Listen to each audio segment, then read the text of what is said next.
क्या आपने कभी ये रेसिपी ट्राई की है? नहीं ट्राई की है तो इसको अपने रसोई में एक बार ज़रूर ट्राई करिएगा। बहुत ही मज़ेदार, बहुत ही बेहतरीन सी है। तो इस तरह से आपको इस रेसिपी का बहुत ही मज़ा आने वाला है। बच्चे बड़े बहुत ही शौक़ से खाने वाले हैं इस रेसिपी को। अस्सलाम वालेकुम, जायका फूड विद शहनाज़ में खुशामदीद। तो आप ये रेसिपी बनाने के लिए तो यहाँ पर पड़ेगी ढेर सारे हरे धनिया की ज़रूरत। तो आजकल के मौसम में हरा धनिया तो बहुत ही मज़े का आ रहा है, इसका कलर भी बहुत अच्छा आ रहा है और ताज़ा हरा धनिया है। तो यहाँ पर मैंने 2 गड्डी हरा धनिया लिया है। इसको मैंने अच्छे से चून के इसको अच्छे से 2 से 3 पानी से धोया और इसको एक छन्नी में रखा ताकि इसका एक्स्ट्रा पानी जो भी हो ये निकल जाए और ये हमारा धनिया एकदम सूखा हो जाए, इसमें पानी बिल्कुल भी नहीं होना चाहिए। तो इसको बनाने के लिए हम लेंगे यहाँ पर हरी मिर्च, ये थोड़ा तीखा ही अच्छा लगेगा, तो तीखा तो आप अपनी मर्ज़ी का रखें। और मैंने यहाँ पर लिया है लहसुन। ये लहसुन बहुत ही खुशबूदार है, ये मेरे गांव से आया हुआ लहसुन है, तो इसमें बहुत ही खुशबू होती है। तो इसमें हमने डाला 1 चम्मच ज़ीरा, 1 चम्मच नमक और इसको हम दरदरा सा पीस लेंगे। पानी नहीं डालेंगे, बिना पानी के ही इसको हमने मोटा मोटा सा पीस लेना है। और यहाँ पर हमने देखा हमारे हरे धनिया में बिल्कुल भी पानी नहीं है, तो इसको हम इस तरह से चॉप कर लेंगे। ना ही इसको एकदम बहुत ही बारीक काटना है और ना ही बहुत मोटा रखना है। मीडियम साइज़ में जैसे मैंने कट किया है इसी तरह से इसको कट करें। ये मैं शाम में बनाने वाली थी, तो मैंने हरे धनिया को सुबह ही धोकर, मतलब 12 बजे के टाइम मैंने धोकर रखा था और इसको मैंने 4-5 बजे इसका मैंने कट करने के लिए लिया। तो इसमें बिल्कुल भी पानी नहीं था। तो अगर इसमें पानी होगा तो आपकी रेसिपी पूरी ख़राब हो जाएगी, इसलिए इसका पूरा पानी निकालिए, उसके बाद ही इसको कट करना।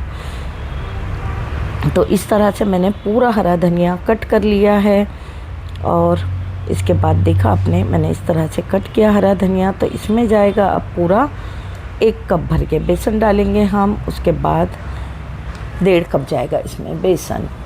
तो उसके बाद अगर ज़रूरत पड़ेगी तो हम और बेसन का इस्तेमाल करेंगे। पहले हम इसमें 1.5 कप बेसन डालेंगे। यहाँ पर डालेंगे 1.5 कप चम्मच मैंने यहाँ पर चावल का आटा लिया है।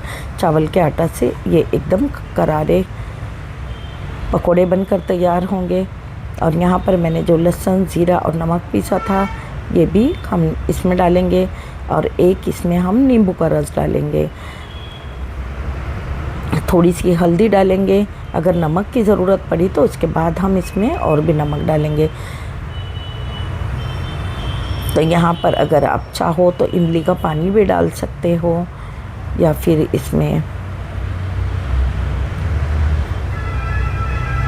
आप अमचूर पाउडर का भी इस्तेमाल कर सकते हो, 2 चम्मच अमचूर पाउडर का। मगर मेरे पास नींबू था तो मैंने नींबू डाल दिया इसमें, बड़े साइज़ का ही मैंने इसमें नींबू डाला था। यहाँ पर हम बिल्कुल भी पानी नहीं मिलाएंगे, सूखे सूखे धनिये में ही हमने बेसन को अच्छे से मिक्स कर लेना है। हमने थोड़ा सा जार धोकर भी इसमें पानी डाला है जिसमें हमने लहसुन और हरी मिर्च पीसी थी। इसमें थोड़ा सा पानी डाल के अच्छे से जार को खंगाल लिया। उसके बाद हमने इसमें थोड़ा सा पानी डाला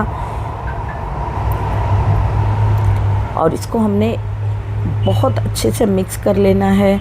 रेसिपी अच्छी लगे तो एक लाइक, चैनल को सब्सक्राइब ज़रूर करिएगा और अपने फैमिली फ्रेंड में भी ज़रूर शेयर कीजिएगा। यहाँ पर थोड़ा सा नमक कम पड़ा तो हमने थोड़ा सा नमक डाला और आधा कप के करीब फिर से हमने इसमें बेसन डाला और इसको अच्छे से हम मिक्स कर लेंगे। उसके बाद एक छन्नी लेंगे, अगर आपके पास स्टीमर है तो स्टीमर को आप थोड़ा सा तेल लगा लेंगे। यहाँ पर मैंने ये छन्नी थी तो इसके अंदर ही मुझे जो भी स्टीम करना होता है तो मैं इस छन्नी में ही उसको करती हूँ स्टीम। तो मैंने छन्नी को अच्छे से तेल लगा लिया। इस तरह से हम थोड़ा सा एक पोर्शन लेंगे, उसका एक अच्छे से रोल बना लेंगे। रोल को हम ज़्यादा मोटा नहीं बनाएंगे और ना ही ज़्यादा पतला बनाएंगे। इस तरीके से हमने रोल बनाना है और छन्नी में रखना है। छन्नी को लाजमी तेल लगाइएगा, नहीं तो ये चिपक जाएगी, तो ये पूरा टूट जाएगा रोल। जब आप निकालने जाओगे तो जब ये रोल पूरा टूट जाएगा। तो इस तरह से हमने मीडियम साइज़ के ही रोल बनाना है और इस तरह से रोल को रख देना है। अगर धनिया आप तुरंत धोगे और तुरंत काटोगे तो इसमें तो 1 किलो से भी ज़्यादा बेसन चला जाएगा, फिर भी इस तरह से आपका रोल नहीं बनेगा, फिर आपको पकोड़े ही तल के खाने होंगे। जिस तरह से हम भजिया बनाते हैं उसी तरह से इसके पकोड़े तलना पड़ेंगे। एक पतीली में मैंने थोड़ा सा पानी लिया, इसमें मैंने जो नींबू डाला था वही नींबू के छिलके मैंने पतीले में डाले ताकि हमारा बॉईल करने से पतीला काला ना हो जाए। नींबू डालने से पतीला बिल्कुल भी काला नहीं होता। तो यहाँ पर मैंने इंडक्शन पे इसको पकने के लिए रखा पूरा आधा घंटा। पहले मैंने 2000 पे रखा था इंडक्शन को, 2000 पे ऑन किया। उसके बाद मैंने इसको स्लो फ्लेम पे पूरा 25 मिनट मैंने इसको पकाया। देखिए मैंने छन्नी से ढक्कन हटाया तो ये छुरी डाल के देखा तो ये अच्छे से पक चुका था। अब मैं इसको पूरा ठंडा होने के बाद मैं इसको रोल को कट करूँगी इस तरह से। ना ज़्यादा मोटे होंगे ना ही ज़्यादा पतले होंगे, इस तरीके से हमने इसको कट कर लेना है। जैसे हम आलू की बड़िया भी बनाते हैं तो वो भी इसी तरह से होती है, तो उसमें तो अलग से ऊपर से बेसन लगता है मगर इसमें पूरा बेसन चला जाता है। तो यहाँ पर हमने एक पैन में तेल गरम होने के लिए रखा और तेल में हमने डाला जो कट करके रखे थे हमने टिकिया हरे धनिया की, वो हम इसमें डालेंगे और इसको मीडियम फ्लेम पे अब फ्राई कर लेंगे। आप चाहो तो हरी मिर्च के बजाय इसमें लाल मिर्च पाउडर का भी इस्तेमाल कर सकते हो। लाल मिर्च का नमक और मिर्च आप अपने हिसाब से रखिएगा। मेरी रेसिपी को पूरा ऐड के साथ वॉच कीजिएगा, बिना स्किप किएगा आप पूरी वीडियो देखिएगा। जब जाके आपकी ये रेसिपी अच्छी बनेगी और बहुत ही आसान सी रेसिपी होती है, बहुत कम सामान के साथ बहुत कम खर्च में ये सब टेस्टी रेसिपी आप अपने घर में बनाकर खा सकते हो। तो इस तरह से मैंने इसको गोल्डन फ्राई कर लिया। ज़्यादा गोल्डन भी नहीं करेंगे, बहुत ज़्यादा फिर वरना ये खाते वक्त दांत में से टूटती नहीं है और बहुत कड़क लगती है दांत में। इसके लिए इसको हल्का हल्का ही फ्राई कीजिएगा, बहुत ज़्यादा गोल्डन भी नहीं करना है। मीडियम फ्लेम पे हमने इसको अच्छे से फ्राई कर लेना है। बिना स्किप किए का पूरा वीडियो देखिए। लाइक और हाइप का ऑप्शन आपके पास है, हाइप का, तो मेरी रेसिपी को आप हाइप भी कीजिएगा और अपने रसोई में इसको एक बार ज़रूर ट्राई करिएगा। ये खाकर आपके घर में आपकी बहुत तारीफ़ें होने वाली है।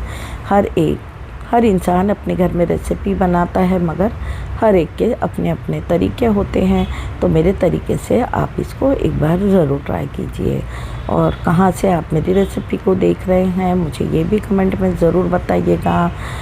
तो यहाँ पर हमने एक बैच तो पूरा निकाल लिया, अब हमने यहाँ पर दूसरा बैच भी डाला है फ्राई होने के लिए। इस तरीके के कलर से मैंने निकाल लिया था। तो माशाल्लाह से हमारी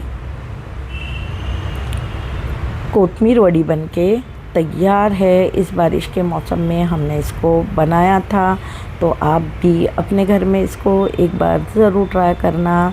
और इस बारिश में इस हरे धनिए के पकोड़े के मज़े आप चाय के साथ ज़रूर लेना। आप इसको दाल चावल के साथ भी खा सकते हो, स्नैक्स के तौर पे भी खा सकते हो। इसी तरह से अच्छी रेसिपीज़ आपके लिए लाती रहूँगी। तो इंशाल्लाह मिलते हैं हम एक नई रेसिपी के साथ। अल्लाह हाफिज़, दुआओं में याद रखिए।